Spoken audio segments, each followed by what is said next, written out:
Some animals know things we don't. Not smarter, just quieter, so the world tells them more. I rode with a mule that refused to walk off a cliff I couldn't even see. Stood at the lip of that canyon like it had grown roots, ears back, breathing slow, and no amount of cussing or coaxing or the flat of my hand could move it one more step. I thought it was stubbornness. I thought it was fear. I was a proud man that afternoon, and pride will make you call a miracle a nuisance. What was waiting down in that red-walled crack of the earth changed how I understood loyalty and forgiveness and the whole crooked account of what men owe each other before the ledger closes. This is the true shape of it, best as an old man can set it down, the day the mule stopped and wouldn't budge, and the hidden truth that came up out of the canyon and rearranged my life. Stay with me, it gets harder before it gets holy. The mule stopped, and I nearly went over its head. 1 second we were moving at that easy jog Juniper kept when she decided the day was tolerable. The next she planted all 4 feet and dropped her weight back into her haunches like the ground ahead had turned to open sky. My chest hit the saddle horn. My hat went forward. I said a word my mother would have switched me for, grabbed leather, and hung there half-folded while the pack rig behind us clattered and settled, and the dust we'd been dragging caught up and rolled past us both in a slow amber wave. "You mangy," I started and didn't finish, because Juniper wasn't listening to me. Her ears were up and forward and locked, both of them, aimed at the drop-off maybe 30 feet ahead where the mesa ended and the world fell away into the canyon. Her nostrils worked. Great slow bellows of breath, in and in and in, reading something on the wind I couldn't smell past my own sweat and the horsehair reek of a long, dry day. I want to tell you I understood right off that something was wrong. I didn't. I was hot, and I was behind, and I had a buyer in Sanderson expecting 11 head of horses and me arriving with them before the week turned, and a mule that decides to become a monument 30 feet from where the trail bent down along the canyon rim was, to my mind that afternoon, purely an inconvenience sent to test a man. I got down. My knees told me about it. I was 44 that summer and had spent most of those years in a saddle, which is a thing that feels grand at 20 and reads like a doctor's bill at 40. I walked up to her head. I took the cheek strap. I looked her in one big wet brown eye and I said, "Lo, the way you say it when you still think you're the one in charge, Juniper. Girl, we are going down that trail." She didn't so much as flick. Now, I've owned a lot of animals. I've owned horses that would walk into a burning barn if you asked polite and horses that wouldn't cross a creek that reflected a cloud wrong. I've owned one other mule before Juniper, a hammer-headed son of perdition named Cortez who taught me every curse I know and a few I invented. So I understood mules.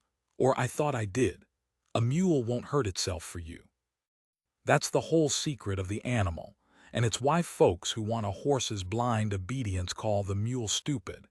It isn't stupid, it's just refusing to die on your behalf, which is the most sensible position any creature ever took. So when Juniper planted, some cold, quiet part of me, underneath the irritation, filed it away. She thinks going forward will hurt her. I got behind her and pushed. You've never pushed a mule that means it. You might as well shoulder a church. I pulled from the front, both hands on the lead, boots skidding, and got laughed at by gravity. And I'm not proud of this, it was the heat and the deadline talking. I even cut a switch off a creosote bush and gave her one across the rump, and the second it landed I felt like a low animal myself, because she didn't buck or bolt or bite. She just turned her head and looked at me. Looked at me like I'd disappointed her. Like she was the reasonable party in this arrangement and had expected better from her partner. I threw the switch off the mesa. "All right," I said, my voice cracked on it. All right, you win. What is it? What in God's name is it?" And I walked to the edge to see for myself what she wouldn't carry me toward. I should tell you about the country, so you can hold it the way I held it. This was the far bend of the territory, high broken tableland where the mesas ran flat and rust-colored until they simply quit, sheared off clean, and dropped a couple 100 feet into canyons that snaked and branched like the veins on the back of an old man's hand. Pretty country if you weren't in it. Murderous country if you were. Water hid at the bottom of those cracks where you couldn't get to it, and the top of the world was dry as a struck match. In summer the heat came up off the stone in visible ropes. The sky was so blue it looked hard, like you could wrap your knuckles on it. And it was quiet in a way that town people don't have a word for. Not peaceful, exactly. More like the quiet of a room where something is holding its breath. I was crossing it alone because I was cheap and stubborn, which were, in those days, my two great qualities. I could have hired a second man for the horse drive. I didn't. 11 head and a pack mule in me, taking the high line because it was shorter and I trusted my own hands over open ground. My wife, I had a wife then, Della, and I'll get to her though it costs me. Della had stood in the door of our place and told me the high line was a fool's route in July, and that I was a fool for taking it. And I'd kissed her forehead and told her a fool and his shortcut were how a man got home early, and I'd ridden off feeling clever. I keep a book. I should mention that too because it matters later and because a man ought to tell you his quirks up front so you know what kind of witness you've got. A little canvasback tally book in my breast pocket and a stub of pencil, and I write things in it. Head count, water found, miles guessed. But also, and Della was the only living soul who knew this, and she used to tease me raw about it, I write other things. Whether that struck me. A hawk I liked the look of. Once the exact words a dying man said to me on a different drive, because I couldn't stand for them to just evaporate. I don't know why I do it. My daddy couldn't read and my mama could barely, and maybe writing things down was my way of insisting they'd been real. Della called it my keeping. You and your keeping, she'd say. Half the ranch could burn and you'd be in the ash writing down how blue the flames went. I tell you this so you'll believe me when I say that after that afternoon, I wrote things in that book with a shaking hand, and that I've still got the book, and that I've read it maybe 1,000 times in the 40 years since, checking my own memory against the ink, making sure I didn't make any of it kinder than it was. So the edge, the canyon. I walked up to the lip and I looked down. At first I saw nothing but the drop. The near wall fell away below my boots, red rock streaked black where the rare rain had run, and a couple 100 feet down there was a green thread, a seep, a line of cottonwood and willow following water I couldn't hear, and the shadow of the west wall lay across half the canyon floor in a long, cool blue slab. Buzzards worked a thermal a ways off, tilting. A rock, dislodged by my boot, went over and I counted 3 whole seconds before it cracked against something below. I almost turned around. I almost decided the mule was just being a mule and hauled her forward by main force and pride. Then I saw the smoke. Not a fire, not even really smoke, a thin gray thread, thinner than a pencil line, rising from a shelf maybe 80 feet down where the wall stepped back and made a shelter under an overhang. The kind of smoke you get from a fire that somebody is keeping small on purpose. A fire that somebody doesn't want seen. And a body. I need to be careful with the word because when I first saw it, that's what I thought, a body, still, dark, lying on that shelf near the little fire. My stomach dropped the way it does. I've found dead men in this country. It's not a thing you get used to, it's a thing you get better at not showing. But then the body moved. Small. An arm drawing in toward the chest. And beside it, so still I'd taken it for a rock, a second, smaller shape lifted its head, and I understood, the way you understand a thing all at once and too late, that I was looking at 2 people, and one of them was a child, and the child was looking up at me. Even at that distance, even with the sun in my eyes, I felt the look land. A child looking up at a man silhouetted on the rim above them, backlit, huge, a stranger against the hard blue sky, and going absolutely still. Not the stillness of curiosity, the stillness of prey. The stillness a small thing learns when it has already, in its short life, seen what men on ridgelines can do. I raised my hand. I don't know why. Some fool instinct to say I'm not, I don't mean across 80 feet of air to a child who had every reason on earth to believe otherwise. The smaller shape flinched down and vanished under the overhang. The larger one, The one I'd thought was a body didn't move at all. Behind me, Juniper let out a breath, a long one, and I swear to you, and I've never been able to explain it, but the sound she made was not a mule sound. It was low and soft, and it went out of her, like something released, like relief. I turned and looked at her. She was watching the canyon. Her ears weren't pinned in fear anymore.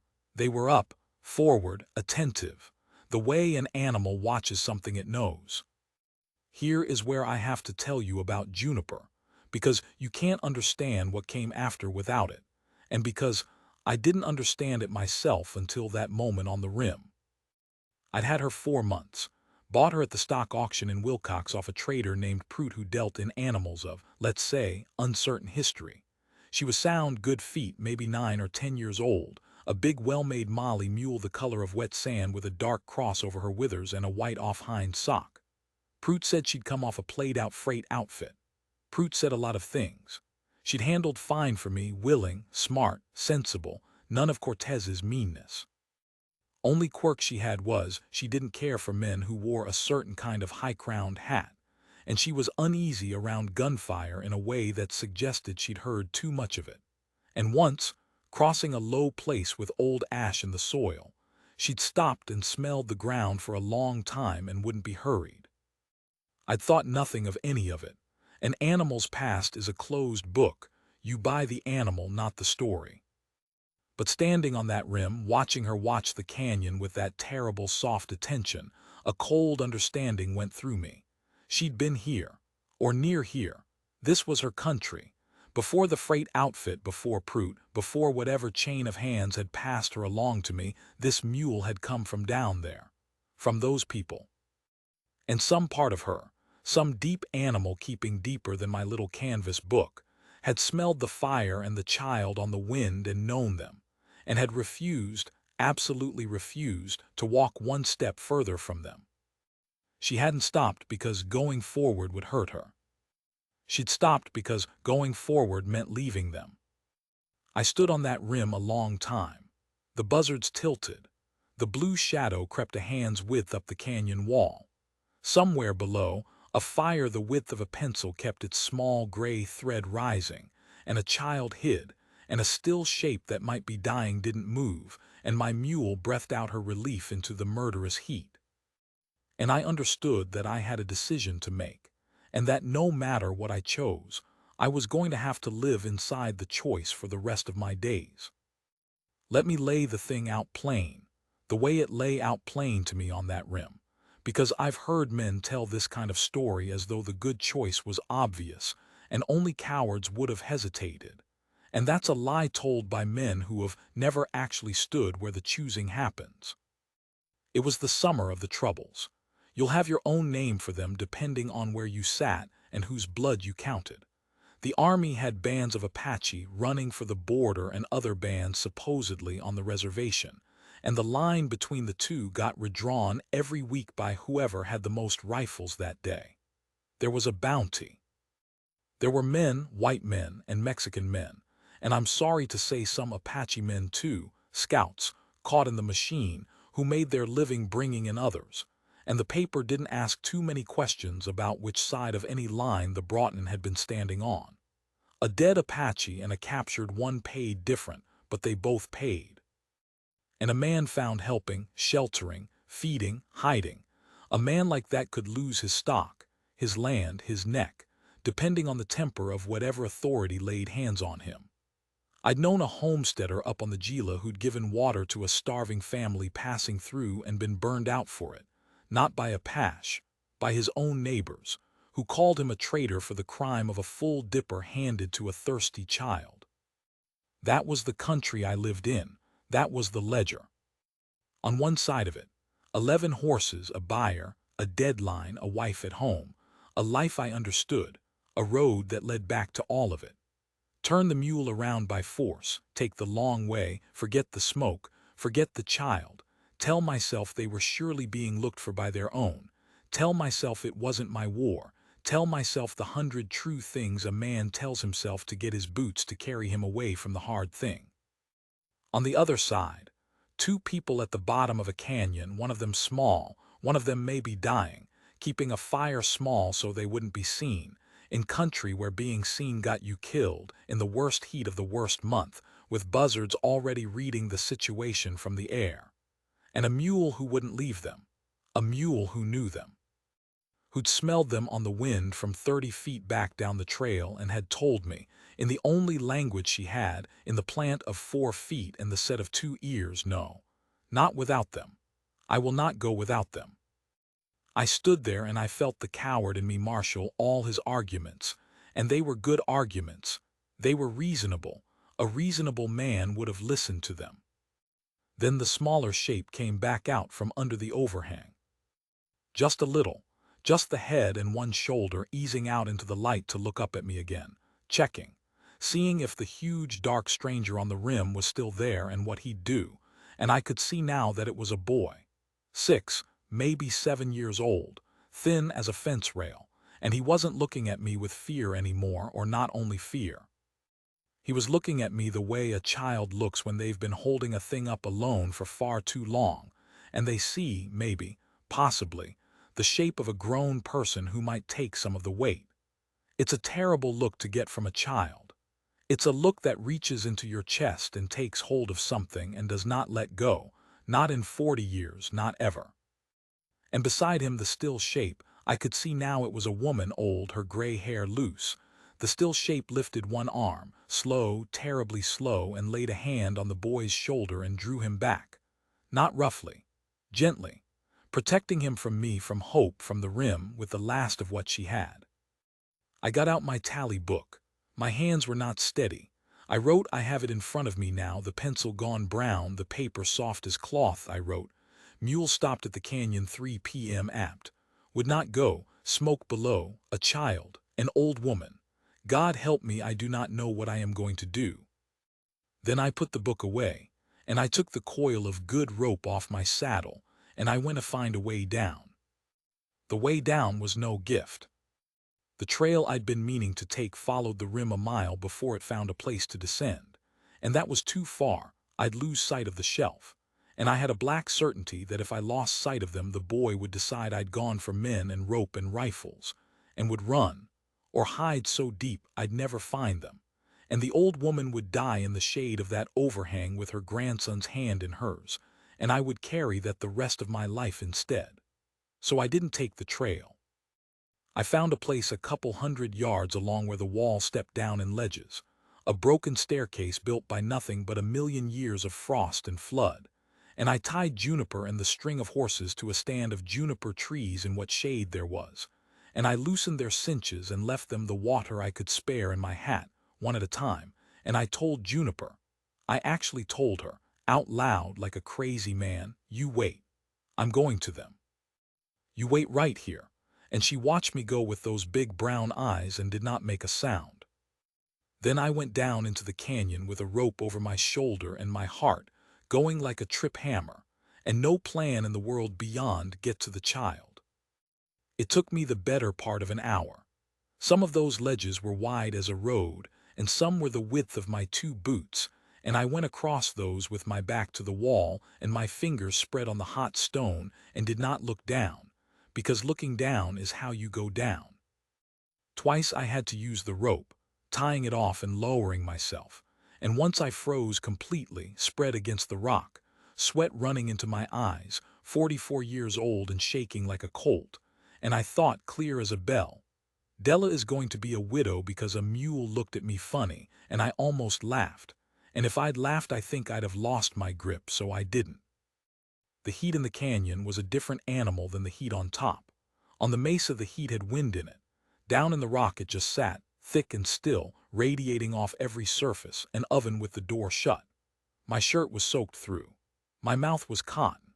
And the whole way down I kept the shelf in the corner of my eye, the little gray thread of smoke, and I did not see the boy again, and I told myself that was because he was hiding and not because they'd gone, and I did not entirely believe myself.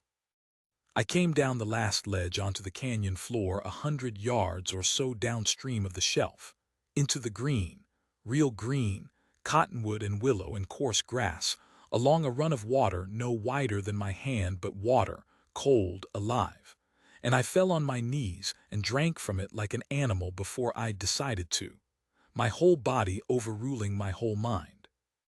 And that cold water going into me was one of the purest things I have ever felt, and I'm not ashamed to say I cried a little into the stream while I drank, from the heat and the fear and the sheer animal relief of not being dead on a ledge. Then I got up, and I wiped my face, and I walked toward the shelf with my empty hands held out from my sides where they could be seen. I called out when I was close. I didn't know a word of their language. I want to be honest about the size of my ignorance, and so I called out in English and in the little border Spanish I had, "Hey, hey now, I've got water. I'm not going to hurt you. I've got water and I'm alone. I'm alone." Nothing. The little fire had been scattered, kicked apart, the coals buried in sand, the thread of smoke gone. Smart. The boy's work, I figured, or the old woman's teaching in the boy's hands. Erase yourself. Disappear. I stood there in the open with my hands out feeling like the loudest, largest, most dangerous thing in the canyon, which to them I surely was. "I know you're there," I said, quieter. "I saw you from the top. My mule wouldn't leave. You understand that, my mule." I don't know what I thought that would mean to them.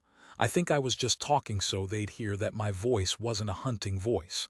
"She wouldn't leave. She knew you were down here. She knew you."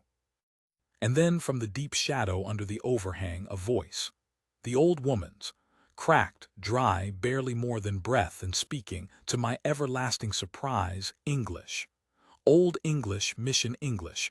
The English of someone who'd learned it long ago and far away and kept only the bones of it. She said, "The sand mule." I stopped breathing. "The sand-color mule," she said again, and there was something in it, not warmth. She had no warmth to spare, but a kind of dreadful wonder, the wonder of the drowning who see a rope come down. "With the cross on her back, and the white foot." "Yes," I said, my voice came out wrecked.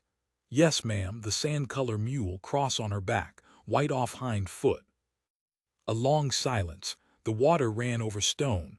A cottonwood leaf turned.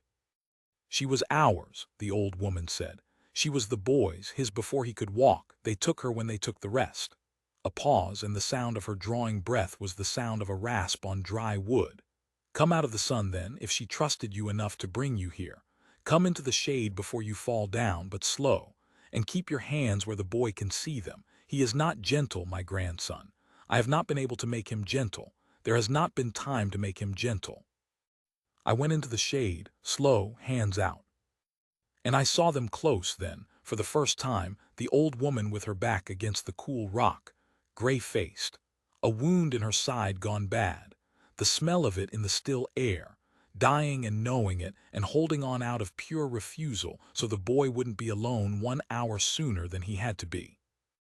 And the boy wedged into a crack in the rock beside her, a knife in his small brown fist, a real knife held ready, his eyes huge and dry and old, watching me come, ready, a child of 6 or 7, ready to fight a grown man twice his size to the death for the body of his grandmother. He did not lower the knife. I did not ask him to. I knelt down a careful distance away, in the shade, with the water at my back and 40 years of the rest of my life ahead of me that I couldn't yet see, and I said the only true thing I had. "All right," I said. "All right, I'm here now. I'm going to help you. I don't know how yet, but I'm going to help you." And behind me, far up on the rim, small with distance, my mule lifted her head and called down into the canyon, one long, carrying bray, rolling off the red walls, and the boy's face at the sound of her, for just 1 second before he caught it and made it hard again, came apart like a child's. The boy's name was something I couldn't say right and never truly learned to. So I'll do what I did then and tell you he let me call him a shorter piece of it, Taz, near enough. And he'd correct me with a hard look every time, and I'd try again and get it wrong again. And somewhere in the 3rd or 4th day that correcting look started to have the ghost of a child's exasperation in it instead of a cornered thing's warning. And that was the first ground I ever gained with him. Not water, not food. Getting his name wrong over and over and caring that I got it wrong. That's what reached him. I've thought about that a great deal since. But I'm ahead of myself. The first thing was the old woman, and the old woman was dying, and there was not one thing on the earth I could do about it, and both of us knew it inside the first hour. I've set bones and stitched cuts and pulled a bullet or two out of necessity badly. I knew enough to know her wound was past me and past anyone. It had gone bad days ago. She'd been carrying it and carrying the boy, and the both of them running and hiding on nothing but will for longer than a well body could have managed it. When I got her shirt back to look, gentle as I could, she watched my face, and when my face did the thing faces do, she nodded, once, like I'd confirmed an appointment. "Yes," she said, "I know. I could try to get you up top. There's a town 4 days. I would die on the second ledge and you would be a man who killed an old woman climbing." She said it flat, not unkind, just done with pretending the way the dying get done with it. "No, you will not carry me anywhere.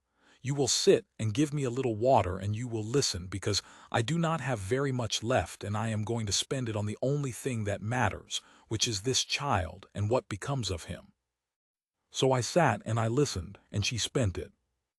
I won't set down all of it. Some of it wasn't mine to keep, though I kept it anyway in the book and out of it. But the shape of it was this. They'd had a family, a camp. Not warriors on the run, a family with old ones and young ones and animals, the sand-color mule among them trying to get to kin down near the border, moving because staying had become dying and moving had become dying slower. And a party of men had come on them, not soldiers. She was careful about that in her dying, careful to be just not soldiers, though soldiers had done such things too. Men, the bounty kind. And there had been shooting, and there had been running. And when it was over the family was scattered or dead and the animals were taken and it was her, an old woman with a bullet in her, and the boy, and the two of them had gone into the canyons because the canyons were the one place the horses of the men couldn't easily follow, and they had been down in the red rock ever since, living on what the boy could snare and the seeps he could find, her getting weaker, him getting harder. Both of them waiting for an end that was taking its cruel time. "He has stopped crying," she told me, and this was the thing that broke her. I could see it. This was the wound worse than the one in her side. A child should cry. When we lost his mother he cried, and I was glad of it because it meant he was still soft inside, still a child. Now he does not cry. He watches. He sharpens the knife. He counts the ways to escape a place before he counts anything else. He is 7 years old and he has become a small old soldier, and I could not stop it, and I am dying and leaving him like this, hard, alone, in a country where every hand is against him. Her voice did not rise. She had no strength to raise it, but the grief in it was the size of the whole canyon. "That is what I cannot bear, not my death, his life." And she looked at me. This dying old Apache woman looked at me. A strange white man her family's stolen mule had dragged down out of the sky. A man from the very people who'd made her whole world into a killing ground. And she asked me the thing. "Will you take him? Not will you protect him from harm, or will you get him to safety?" She knew there wasn't much safety to be had, and she was too honest to ask for a promise no man could keep. Just, will you take him? Will you make him yours? Will you carry this child out of this canyon and into the rest of his life and stand between him and a world that wants him dead, knowing what it will cost you, knowing you may lose everything, knowing he may hate you, knowing he is not soft anymore and may never be soft again and will be hard work and hard grief every day? Will you take him? There it was, the choosing, the real one, the one that made the rim look easy. Because here's what she was truly asking, under the words, and I understood it sitting there in the smell of her dying. She was asking me to take an Apache child in that year, in that territory, home. Home to Della.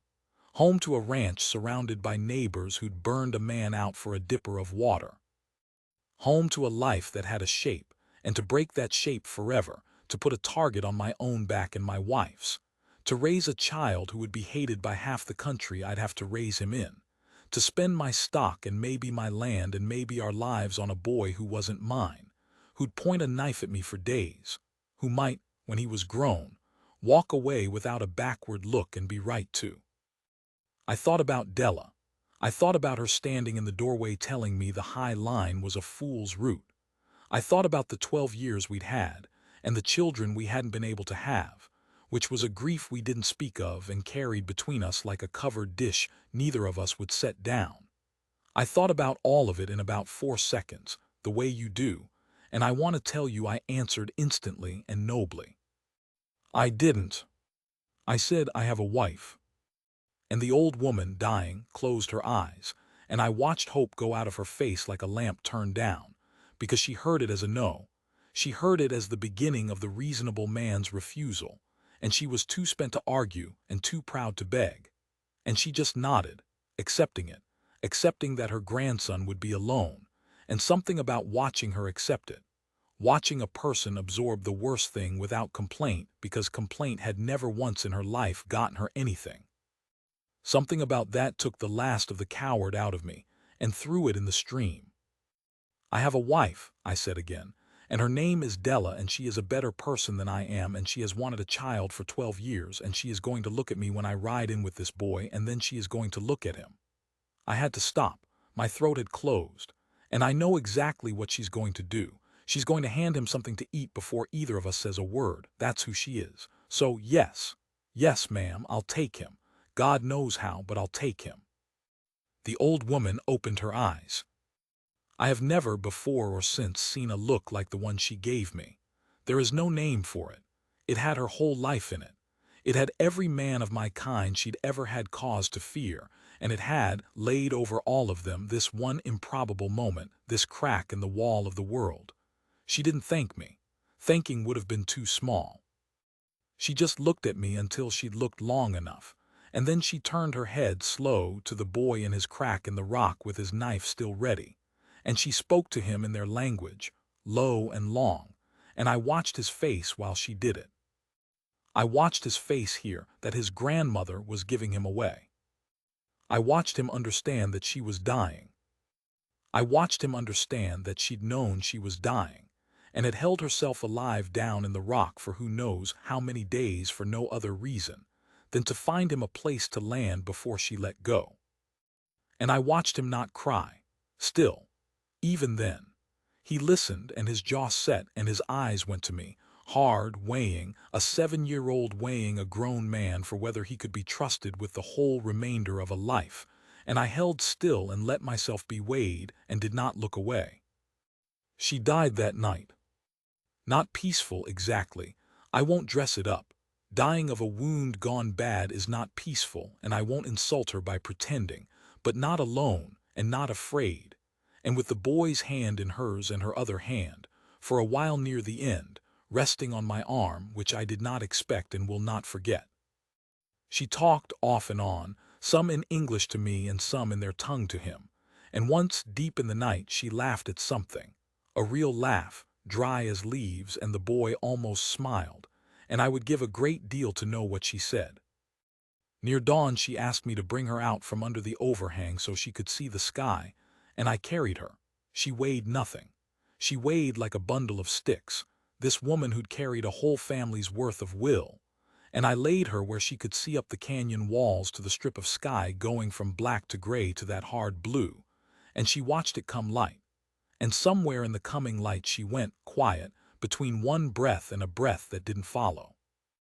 The boy didn't make a sound. He sat by her a long time. I let him. The sun came up the far wall the way it had the day before, that slow blue shadow retreating, the buzzards finding their thermal. And when he was ready, I don't know how I knew he was ready, but I knew he stood up, and he looked at me, and he held out the knife. Handle first. I've turned that moment over 10,000 times. A 7-year-old boy who'd held that knife between himself and the whole world, held it toward me in the last camp at the end of everything, and I understood that it was the largest thing he owned and the largest thing he could give, and that giving it was him saying the only yes he had. I didn't take it. I closed his small fingers back around the handle, and I shook my head, and I said, "No, that's yours. A man keeps his own knife." And he looked at the knife, and he looked at me, and something in his face. I wrote it down. I wrote the boy's face when I gave the knife back, and then I couldn't find words and left the rest of the line blank. And it's still blank, Something moved and settled and held. We buried her together in the canyon, in the cool by the water where things were green, under stones. The way he showed me with his hands because I didn't know the way and he did. 7 years old and already knowing the way to bury his dead. And then we climbed out. It took most of a day and he went up those ledges like a lizard, quick and sure, and waited for me at the hard places. And once, when I froze on a narrow spot, spread against the rock with my old fear roaring in my ears, a small brown hand appeared in the corner of my eye, held out, steadying, and a 7-year-old boy talked a grown man across a ledge in a language the man didn't speak. And it didn't matter that I didn't speak it. I understood every word, and the words were "I've got you. You can move now, I've got you." Juniper heard us before she saw us. She'd stayed 4 ledges worth of climbing and the better part of 2 days, and she'd stayed right where I tied her and the string of horses. And when the boy came up over the rim ahead of me, she saw him and she came apart the way he hadn't let himself come apart, the way I'd wanted to come apart for 2 days. She pulled at her tie and she called and called, that big rolling bray, and the boy ran to her, ran the last of it, and she dropped her head to him and he put his whole face against her neck, both arms as far around as they'd go, and stood there, and I saw his shoulders start to shake, finally, at long last, against the neck of the sand-color mule that had been his before he could walk. He cried into her like the world was ending, or like it was, maybe, finally beginning again. I couldn't tell you which, maybe both, maybe that's the same crying. I gave them that. I stood a way off and gave them all the time in the world and got out my book and did my keeping so I'd have somewhere to put my own eyes, and I wrote. And this is nearly the last thing in the book from those days I wrote. He cried. At last he cried. Into the mule. She knew him first. Everything I have from this I owe to a mule that would not budge, and I will spend the rest of my life not deserving it and trying anyway. I could tell you the rest went smooth. It didn't. I could tell you the country was kind to us, and the neighbors and the years. It wasn't, and they weren't, not all of them, not for a long time. There was trouble. There were men who had things to say and a couple who tried to do more than say them, and there was a bad stretch where I truly did think we'd lose the place, and there were nights the boy woke screaming in a language Della, and I learned a little of just so we could answer him in the dark. Making him soft again.